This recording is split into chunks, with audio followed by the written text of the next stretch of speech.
What's up, everybody? My name is Bryce, aka DubsNotSubs, and in today's video, we are going to be going over Toilet Bound Hanako Kun by AidaIro. But without further ado, let's get right into this video. Alright, before we get into the actual contents inside this manga, let's look at the actual outside of it, because I think this is actually done very nice, and it's also cool to appreciate the outside of the contents a little bit, because especially this logo itself, it's very nice to know that it's been translated by, or it had to be remade into English because that's not how it originally looks, but to know somebody actually took the time and made this something very special, a very nice logo, I can appreciate it, because something like Bakemonogatari, which is basically just basic text with like a glow on it. I'm trying to get my hand out of there. There we go. I'm trying to get my hand out of the way, but anyway, basically, it's just slanted text, and it's nothing really amazing. Something like this, who took the time to actually use graphics and make something that actually appealed to the story itself, I can respect that, especially making a couple of them myself. Not professionally, I just did it for fun because I'm learning graphic design, but overall, I do love the cover itself. The other thing that is bad about the actual book itself, like the quality of it, is that it does feel very flimsy of a book. It gets like I had this for one day and it already is like kind of warped and stuff. I've only opened it once. It feels a bit flimsy, like it wasn't made too well. But overall, other than that, I really like this. But let's get into the actual contents of this book, and we're going to start off with the actual color page in here. I will show this one panel. Hopefully I don't get taken down. We know how the sorry about that. I actually forgot to turn on my audio again, but anyway, I'm going to show you guys the color pages. Hopefully I don't get copyright strike, so let me put this down for a second and actually check it out. Here's a little glimpse inside. Hopefully you can see that. I can't actually see my camera, so I don't know if it's actually showing it good enough. I'll back it up a little bit just in case. But that's basically what the inside of the book looks like, the color page. I believe there's going to be like at least one color page per volume or whatever. But overall, that's very nice and very clean. Give me a second. The story itself follows a girl named Nene Yashiro who wants to have a romance in high school. She is a freshman and is trying to just basically find love. And she one day hears about the rumor of Hanako-san in the bathroom. And if you go to the girl's bathroom and say Hanako-san 3 times, you actually summon him, or summon her as it's believed. And you get to have your wish granted, but for a price. So she goes into the girl's bathroom, summons Hanako-san, or Hanako-kun, and ends up finding out that he is in fact a boy.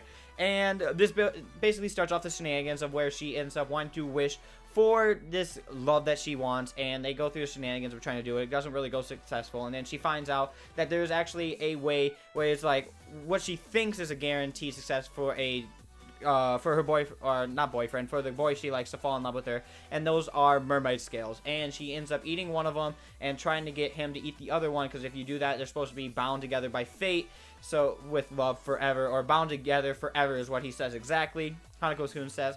But she ends up doing that. She doesn't end up giving it to him, and then she ends up turning to a fish, because you find out the curse of the mermaid scales is you end up turning into a fish and actually becoming the servant of the mermaid yokai. And so he goes back, and Hanako ends up defending her and eating the other fish scale that you're supposed to give to the boy if you like, and in that granting her wish, where the contract is sealed, where Nene is now supposed to be Hanako's assistant, and then shenanigans ensue from there. Is a basically rom-com comedy with a rom-com with him kind of jokingly saying that she's his and he's hers, kind of a thing. But overall, I do really like this series. I think the art itself is very solid. I think it's very good. Sometimes the backgrounds seem a little plain. They have a lot of white backgrounds, but overall, the characters and for the most part the backgrounds, when they actually show up, are very nice. And I don't think there is any fight. There was a fight scene in here that did get a little clustered. I couldn't really tell what the hell was going on. But overall, the art itself is drawn very well. I really like the characters. The characters are specifically amazing in how their art looks. With Hanako, Nene's friend, and then another character who I want to say, due to spoilers, it's not really a big spoiler, but I want to have you guys have a surprise when you get to see him, because it was a surprise for me too. But I don't usually like yokai kind of mangas. I tend to find them very boring and stupid, just because it's too much Japanese lore where I can really get into it, but I don't think this goes too deep into the Japanese lore itself. It just takes more of a comedy side to it and doesn't really delve too deep, so you don't feel really lost with all the references and things.